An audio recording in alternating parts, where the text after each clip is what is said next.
Did you know that 90% of the world's millionaires invest in real estate? Well, I'm Angel with the Academy Presents Real Estate Investing Rocks, and I'm here to help you if you want to go for your piece of that pie. So I have a question then. Yeah. You kind of got me thinking. So I'm an economist, and I don't really know how to explain it, but I've had this gut feeling that we're going to hit a double bottom. So we've bottomed once. I think that, or my feelings are that once the artificial market manipulation is done, so no more stimulus, unemployment, all that stuff is run out, we're going to bottom again. And that's just a gut feeling. I can't really explain it with numbers or anything like that. But do you think something like that could happen, or am I just wrong? I'm not a stock guy, so I have no idea. I'm probably not even going to comment on that. It's possible, but again, I don't have much in the market, and I don't invest in stocks. I invest in mutual funds, because mutual funds, again, you're able to diversify between mutual funds. You're not just investing in the one company. And if you invest for a long term, even mutual funds, I invest using Vanguard index mutual funds. So you can't really go wrong with that. Mm-hmm. Long term again, not a short term, but long term. But again, that's only one asset class, and I only have less than probably maybe 7% of my portfolio is in the market. The rest is in the real estate, because I rather invest in something that I have more control than less control. And I rather invest in something that is less risky than more risky, right? So stock market, you have no control over it. It's much more risk. And you also invest in alternatives, you can have much greater return, okay?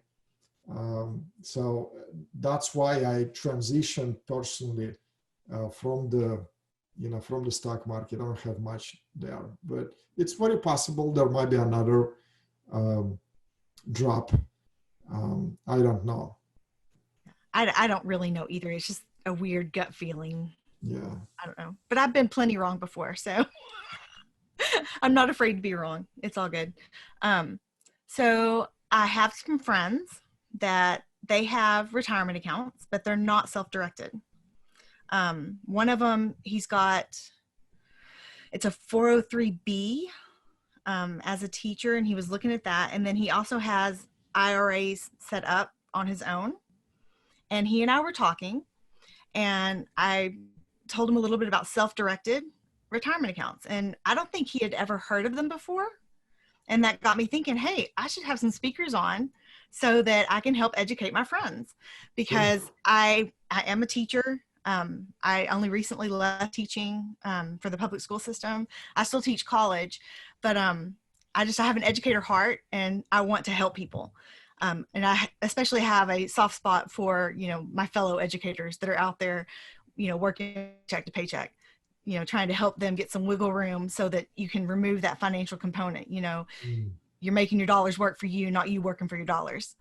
So it's, that's what kind of drove me to looking more into this. And it's one of the reasons why I had the guest on last week, and then having you on this week too, just to make sure that I get as much information as I can out there about it. So I'm really excited to kind of, delve into this idea of like the self-directed IRA, because I don't know a whole lot about it, but from what I understand, you get the benefits of the IRA, but you get to fill it with the investment of your choice. Is that right? Yeah, so here is a simple explanation what the self-directed IRA is. So an IRA is individual retirement account, and you can have it with a custodian. Custodian is required for an IRA. Most people have their IRA with custodians that are well known, like Fidelity, Schwab, TD Ameritrade, Wells Fargo, right? Mm-hmm. And so the custodian has the power to limit your investment choices. So, and again, for most custodians, they limit the investment choices to the investments that they offer. So if you open an IRA with Fidelity, for example, you can only invest that IRA into investments that Fidelity allows, that Fidelity offers. Okay, you can go and buy rental property in an IRA that you have at Fidelity. Fidelity does not offer that. Now, and most people think, well, that's all we can do. We can only invest in the stock market, mutual funds, stocks, bonds. Well, the traditional financial institutions, they conditioned us to believe that way. But that can be further from the truth. IRS doesn't prevent you to invest in real estate with your IRA. In fact, IRS doesn't even have a list of allowable investments. IRS has a list of investments that you cannot, and it's just a handful of list of things that you cannot do inside of your IRA. Outside of that list, it's really up to your imagination what you can invest in. I mean, you can literally invest in anything except collectibles and life insurance contracts with your IRA. You can invest in anything, including real estate.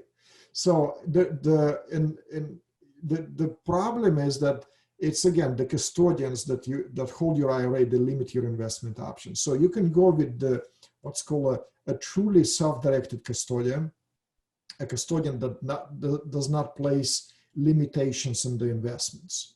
So they hold an IRA, but you have the opportunity now to invest in things like real estate, or you can do private lending, or invest in a tax lien or a trust deed. You can buy precious metals. You can even in the last few years, cryptocurrency was popular, and I have some clients investing in that. I have clients who purchased real estate outside of the US.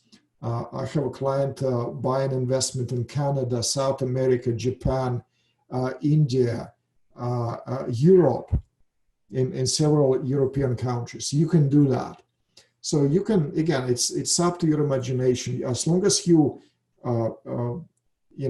don't go into those IRS prohibited investments, which is, again, life insurance contract and collectibles. Those are the only two investments that you cannot do. And then on top of that, there is a list of prohibited transactions, and typically those transactions arise when there is a disqualified person involved. And disqualified person is the account holder and immediate family member. So, Angel, if you have an IRA, a self-directed IRA, you yourself, your spouse, your parents and grandparents, and then your kids and grandkids and their spouses. So this will be, it's a vertical line, okay? So vertical line. This immediate family members in the vertical line again will be considered disqualified. So if you have an IRA, your IRA cannot engage in any transaction with one of these persons. So one of these persons cannot be part of the transaction that your IRA is involved. Let me give you an example. If you're a real estate agent and you have a self-directed IRA, you cannot act as an agent on a transaction that your IRA is buying because, again, you're involved. If your father is a contractor and he works on homes, does the repair, and you buy in a property in your IRA, you can hire your father or his company to do the work on the property, okay? Because, again, he's a disqualified person. And one more example. If you buy in let's say, a rental property in like a college town, there is a demand, right? And so you rent it to students, maybe by the room. Well, if your son or daughter goes to that college, you can't rent that property or room to your child because, again, your child is disqualified. If you own a vacation rental in Florida on the coast somewhere, for example, your family cannot go and stay in that property. So again, all of these transactions, all of these examples that I gave you, they involve a disqualified person. And because of that, that will be a prohibited transaction. But other than that, you can invest into anything. Wow. So then how is the IRA different from the 401k then? An IRA, again, is you need a custodian for an IRA, and the custodian holds an IRA, and you have to go through the custodian to do a transaction. So there is a number of the IRA custodians out there, but usually it's a trust company. So trust company hold the IRA account. You go to the trust company. You tell them you want to buy this investment. Okay. You send them the contract. They have to sign it. They have to approve it. And then they will wire the funds from your IRA account to escrow to buy that property. And they'll charge you a fee for that transaction. So and for that asset too. That's how IRA make money, by charging you asset-based fee and transaction fees. And essentially, IRA is like a middleman. You have to go, IRA custodian, I mean. You have to go through the IRA custodian for each transaction because you don't have direct access to your retirement account. You have to go through the custodian. Now, a solo 401k, on the other hand, is something different. It also can be set up as a self-directed. Now, you can set up a solo 401k at a custodian as well, like Fidelity or Schwab, or even a self-directed custodian. But solo 401k does not require a custodian. But solo 401k is not for everyone. It's designed for those people who own a business without full-time employees, or somebody who's self-employed. To give an example, I have many clients who are real estate agents. So as a real estate agent, you're self-employed. You may have an LLC or a corporation that you run this business through, or you can be just a sole proprietor. It doesn't matter. Another example, I have many clients who are flippers. Some, they flip properties full-time. Some they do part-time. They may have a full-time job, and they enjoy that job. They like it. It's good compensation, and they want to continue there. But they flip few properties on the side, few properties a year. Well, that is their business. That is their self-employment. So as a self-employed, they qualify for a solo 401k. And again, the beauty of the solo 401k, so number one, it's not for everyone. Again, the qualification, number one, you must have legitimate self-employment activity or business without full-time employees who work for you. And so if you're eligible, then you can set up this plan. It does not require a custodian. So we set up the plan and we create a trust. Rather than using a trust company, we create a trust just for that 401k plan. So it's a 401k plan and trust together. The trust is the vehicle that holds the plan assets, and you become the trustee of the trust. So instead of having to go through a middleman, a trust company, you actually, as a trustee, you control it. Now, trust is a separate entity, separate legal entity. It has its own unique name, and it has its own tax ID number that IRS assigns to the trust. So as a trustee, then you can open a business checking account at the bank, and that's where your 401k assets will be held. And then as a trustee, if you wanted to buy a rental property, for example, you find the property. As a trustee, you have the authority to sign the agreement. And then as a trustee, you control the bank account. So you write the check or you wire money to escrow from the 401k trust bank account. And you control it that way. When you receive the rental income, you deposit it directly to the 401k trust bank account. When there is an expense, you need to pay property taxes or insurance. You simply write the check from the 401k bank account and you pay that expense without going through middlemen. So there is no transaction fees, there is no asset-based fees, and you control it. That's really nice. Sorry, I'm like wrapping my head around it. That's wow. Yeah, I had the same reaction when I first learned about this. And, when I was telling to you about the, how I started this company, I started doing this, doing IRAs. Okay, we were doing IRAs at first. And then I learned about solo 401k and we added that as a product. Okay. And when we did that, our business shifted dramatically. Probably almost 95% of our business is solo 401k. So that's what we do majority because it's so much better. Now, not everyone qualifies for a solo 401k, so we still help clients with IRAs.